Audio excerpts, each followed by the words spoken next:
നമസ്കാരം. Retire BSNL assistant general manager C പാപ്പച്ചനെ കാറിടിപ്പിച്ച് കൊലപ്പെടുത്തിയ കേസിലെ ഒന്നാം പ്രതി പോളയത്തോട് സ്വദേശി അനിമോനും അഞ്ചാം പ്രതി ഹാഷിഫും ദൗത്യത്തിനു ശേഷം ആഘോഷത്തിനും ഒളിവു താമസത്തിനുമായി പോയത് കൊച്ചിയിലാണ്. വൈറ്റിലയിലും തമ്മനത്തും പ്രതികൾ ആഘോഷമാക്കി. കൊലപാതകത്തിനു ശേഷം 2 ദിവസം കൊച്ചിയിൽ നിശാജീവിതം ആസ്വദിച്ചു. വിവിധ ജില്ലകളിൽ ഗുണ്ടാ സംഘങ്ങൾക്ക് പ്രത്യേക തലവന്മാരുണ്ടെങ്കിലും തമ്മനം ആസ്ഥാനമായ ചിലർ മിക്ക സംഘങ്ങളുടെയും പൊതുസുഹൃത്തുക്കളാണ്. നാട്ടിൽ നിൽക്കാൻ പറ്റാത്ത വിധം പ്രശ്നമുണ്ടാക്കുമ്പോൾ പലരും ഇങ്ങോട്ടേക്ക് വരാറുണ്ട്. എന്തായാലും കൊലപാതകത്തിന് ശേഷം ഇവർ തമ്മനത്തെ ഹോട്ടലിൽ വന്നതായി സൂചനയുണ്ട്. അനിമോനാണ് തമ്മനത്ത് കൂടുതൽ ബന്ധങ്ങളുള്ളത്. അപകട മരണമെന്ന് പോലീസ് തുടക്കത്തിൽ വിധിയെഴുതിയ കേസാണ് മരണത്തിൽ സംശയമുണ്ടെന്ന മകളുടെ പരാതിയെ തുടർന്ന് വിശദമായി അന്വേഷിച്ചതും പ്രതികൾ പിടിയിലായതും. ധനകാര്യ സ്ഥാപനത്തിൽ നിക്ഷേപിച്ചിരുന്ന പാപ്പച്ചന്റെ 80 ലക്ഷത്തോളം രൂപ തട്ടിയെടുക്കപ്പെടുകയും ഇത് പിടിക്കപ്പെടുമെന്ന ഘട്ടമായപ്പോൾ കൊട്ടേഷൻ നൽകുകയും ചെയ്തു എന്നാണ് കേസ്. കൊച്ചി തമ്മനത്തുള്ള സ്വകാര്യ ലോഡ്ജിലാണ് ഇരുവരും മുറിയെടുത്തത്. ഇതോടെയാണ് ഇവിടെ എത്തിച്ച് തെളിവെടുപ്പ് നടത്തിയത്. പാപ്പച്ചനെ ഇടിച്ചിട്ട കാർ ഓടിച്ചത് അനിമോനായിരുന്നു.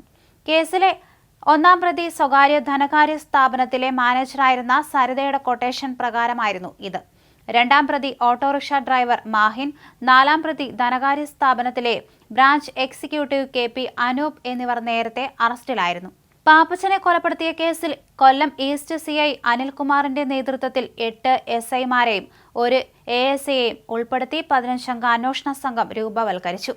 3 സീനിയർ CPOമാരും 2 CPOമാരും ഉൾപ്പെട്ടതാണ് സംഘം. സിറ്റി പോലീസ് കമ്മീഷണർ നേരിട്ടാണ് കേസിന്റെ അന്വേഷണ പുരോഗതി വിലയിരുത്തുന്നത്. 5 പ്രതികളെ 4 സ്റ്റേഷനുകളിലായി വെവ്വേറെ പാർപ്പിച്ച് മൊഴിയെടുക്കുകയായിരുന്നു ഇതുവരെ ചെയ്തത്. വരും ദിവസങ്ങളിൽ ഇവരെ ഒന്നിച്ചിരുത്തി തെളിവുകളുടെ അടിസ്ഥാനത്തിൽ ചോദ്യം ചെയ്യും. സെപ്റ്റംബർ 7-നകം പഴുതുകളില്ലാത്ത കുറ്റപത്രം സമർപ്പിക്കാനുള്ള ശ്രമത്തിലാണ് പോലീസ്.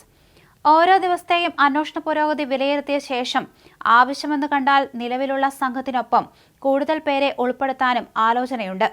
5 പ്രതികളും വ്യാജരേഖകൾ ഉപയോഗിച്ച് സിമ്മുകൾ സംഘടിപ്പിച്ച ശേഷമാണ് കൃത്യം നടത്തിയതെന്ന് സംശയമുണ്ട്.